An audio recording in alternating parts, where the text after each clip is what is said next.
नमस्कार, आप देख रहे हैं विचार परक हिंदी दैनिक। मैं हूं आपके साथ अक्षता मौर्य। आइए रुक करते हैं फटाफट खबरों की ओर। सीएम योगी का दावा, यूपी में 6 करोड़ लोगों को गरीबी रेखा से निकाला गया। यूपी के मुख्यमंत्री योगी आदित्यनाथ ने विपक्ष के सवालों का जवाब देते हुए कहा कि प्रधानमंत्री नरेंद्र मोदी के नेतृत्व में बीते एक दशक में देश में 25 करोड़ लोगों को गरीबी से निकाला गया है और हमारी सरकार ने यूपी में 6 करोड़ लोगों को गरीबी से निकाला है। प्रदेश में निवेश आ रहा है। मुझे पूरा यकीन है कि वर्ष 2019 तक यूपी की अर्थव्यवस्था 1 ट्रिलियन की हो जाएगी।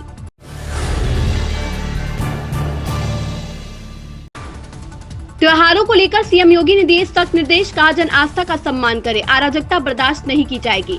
सीएम योगी आदित्यनाथ ने त्योहारों को लेकर सख्त निर्देश दिए हैं, जिसमें उन्होंने कहा कि त्योहारों के दौरान जन आस्था का सम्मान करें, किसी भी प्रकार की अराजकता बर्दाश्त नहीं होगी। जो भी माहौल खराब करने का प्रयास करेगा उसके खिलाफ कड़ी से कड़ी कार्यवाही की जाएगी। इस संबंध में उन्होंने सुरक्षा व्यवस्था दुरुस्त रखने के निर्देश दिए हैं, जिसकी तैयारी में पुलिस प्रशासन जुट गया है। प्रधानमंत्री मोदी मेरे बड़े भाई जैसे school of ultimate leadership conclave के उद्घाटन मौके पर बोले विदेशी पीएम। प्रधानमंत्री नरेंद्र मोदी ने दिल्ली के भारत मंडपम में शुक्रवार को school of ultimate leadership conclave के पहले संस्करण का उद्घाटन किया। इस कार्यक्रम में भूटान के प्रधानमंत्री शेरिंग तोबगे भी पीएम मोदी के साथ मौजूद रहे। सोलर लीडरशिप कॉन्क्लेव के पहले संस्करण के उद्घाटन मौके पर भूटान की प्रधानमंत्री ने पीएम मोदी की तारीफ करते हुए कहा, प्रधानमंत्री जी मेरे बड़े भाई, जब भी मुझे आपसे मिलने का मौका मिलता है मैं खुशी से झूम उठता हूं।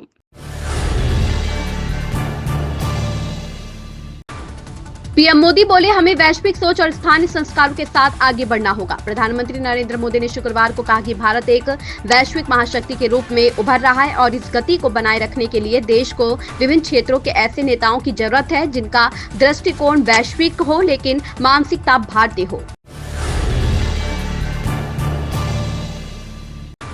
वशिष्ठ कोचिंग इंस्टीट्यूट का चौथा स्थापना दिवस 25 फरवरी को धूमधाम से मनाया गया। बस्ती शहर के प्रसिद्ध कोचिंग संस्थान वशिष्ठ कोचिंग इंस्टीट्यूट का चौथा स्थापना दिवस 25 फरवरी 2025 को धूमधाम से मनाया जाएगा। ये जानकारी इंस्टीट्यूट के संचालक शोभित शुक्ल ने दी। उन्होंने बताया कि स्थापना दिवस के अवसर पर आवास विकास स्थित कोचिंग इंस्टीट्यूट पर श्री मेहंदीपुर बालाजी सरकार भजन संध्या का आयोजन किया गया है। तत्पश्चात भंडारे का आयोजन किया गया है। शोभित जी ने बताया कि वशिष्ठ कैरियर इंस्टीट्यूट द्वारा इस पावन अवसर पर अपने पुरातन छात्रों और अभिभावकों को सम्मानित किया जाएगा।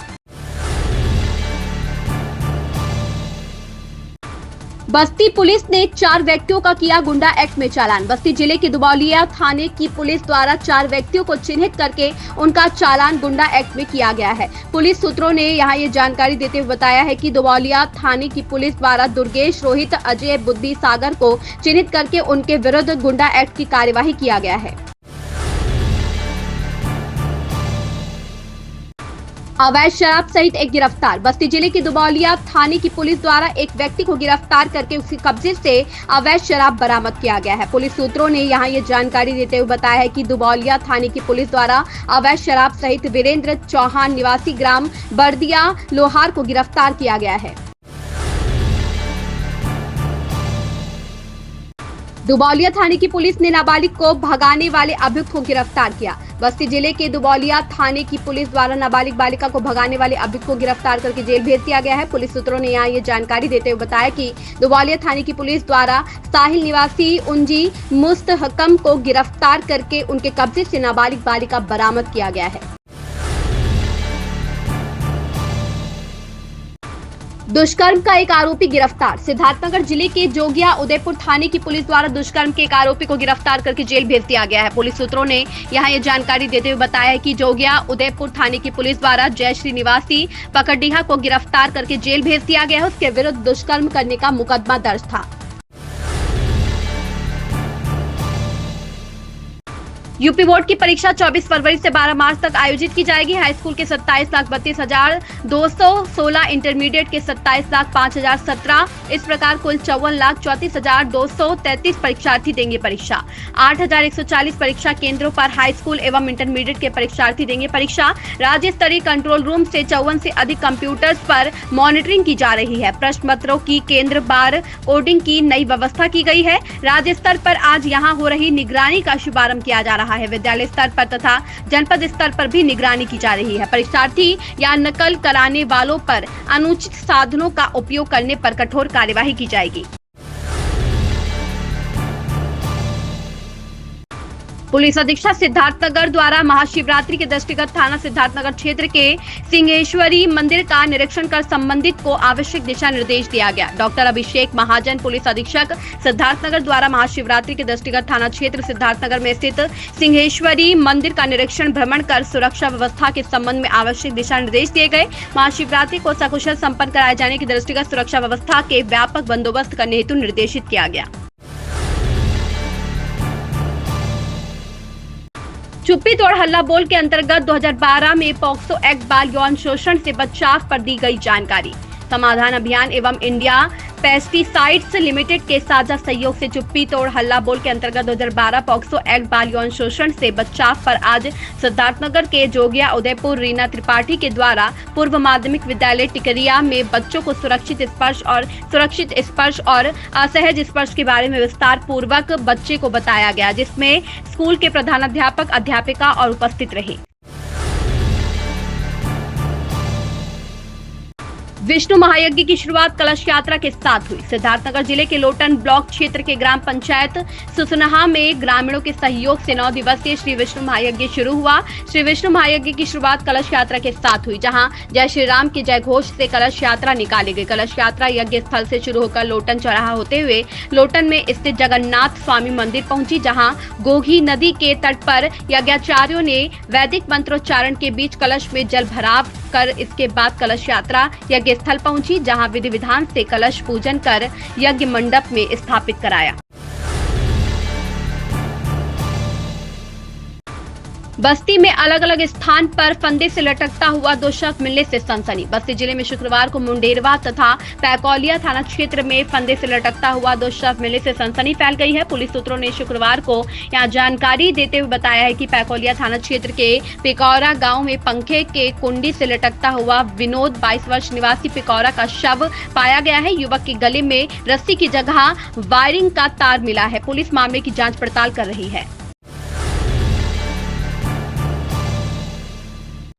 विकसित भारत का आधार है 2025 से 26 का बजट। भारतीय जनता पार्टी की पूर्व प्रदेश अध्यक्ष रमापति राम त्रिपाठी ने कहा कि केंद्र सरकार द्वारा प्रस्तुत बजट महिलाओं, किसानों, गरीबों और युवाओं के उज्जवल भविष्य की दिशा तय करेगा। विकसित भारत का यह बजट आधार बनेगा। शुक्रवार को पत्रकारों से बातचीत करते हुए उन्होंने कहा कि भारतीय जनता पार्टी की केंद्र तथा प्रदेश सरकार सभी वर्गों के लिए निरंतर काम किया है और आगे भी कर रही है। प्रधानमंत्री नरेंद्र मोदी के नेतृत्व में भारत तेजी से विकास की ओर निरंतर अग्रसर है। सरकार द्वारा प्रस्तुत किया गया बजट 2047 के लिए आधार बनेगा।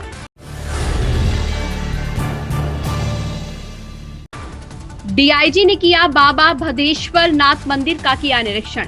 बस्ती परिक्षेत्र के पुलिस उप महानिरीक्षक दिनेश कुमार ने शुक्रवार को बस्ती जिले के भदेश्वर नाथ मंदिर का महाशिवरात्रि पर्व को लेकर निरीक्षण करके सुरक्षा के लिए पुलिस अधिकारियों को आवश्यक दिशा निर्देश प्रदान किया है। उन्होंने निर्देश देते हुए कहा कि मंदिर परिसर में लगे सीसीटीवी पूरी तरह से सक्रिय रहे तथा मार्गों पर भी सीसीटीवी कैमरे लगवाए जाएं। मंदिर प्रवेश के मार्ग पर अस्थायी दुकान न लगने पाए, नहीं तो श्रद्धालुओं को असुविधा होगी। दर्शन के लिए 2 लाइन बनाई जाए, एक लाइन में महिला तथा एक लाइन में पुरुष दर्शन करें। कांग्रेस संसदीय दल के अध्यक्ष सोनिया गांधी को दिल्ली के सर गंगा राम अस्पताल से छुट्टी मिल गई है। उन्हें कल सुबह पेट से जुड़ी समस्याओं के चलते यहां भर्ती कराया गया था। उनकी नियमित जांच की गई। असम के मुख्यमंत्री हिमंत बिस्वा शर्मा ने कहा कि असम सिविल सेवा भारती में घोटाले की रिपोर्ट को आए हुए 3 दिन बीत चुके हैं। हैरानी की बात यह है कि अभी तक कांग्रेस सांसद गौरव गोगोई का इस पर कोई बयान नहीं है। उन्होंने कहा कि गौरव को अपने पिता का बचाव करना चाहिए। मुख्यमंत्री मोहन यादव कहते हैं, आज हमारी सरकार ने शिक्षा मंत्रालय के माध्यम से 12वीं में 75% से अधिक अंकों के साथ उत्तीर्ण होने वाले 90,000 से अधिक सरकारी स्कूल के छात्रों को लैपटॉप दिए हैं। जहां भी हमने प्रतीकात्मक रूप से छात्रों को लैपटॉप प्रदान किए हैं, हमने उनके प्रत्येक खाते में 25,000 रुपए की राशि जमा की है। यूपी के मुख्यमंत्री योगी आदित्यनाथ ने विपक्ष के सवालों का जवाब देते हुए कहा है कि प्रधानमंत्री नरेंद्र मोदी के नेतृत्व में बीते एक दशक में देश में 25 करोड़ लोगों को गरीबी से निकाला गया है और हमारी सरकार ने यूपी में 6 करोड़ लोगों को गरीबी से निकाला है। प्रदेश में निवेश आ रहा है। मुझे पूरा यकीन है कि वर्ष 2029 तक यूपी की अर्थव्यवस्था 1 ट्रिलियन की हो जाएगी। इन खबरों में बस इतना ही। बने रहिए विचार परख हिंदी दैनिक के साथ।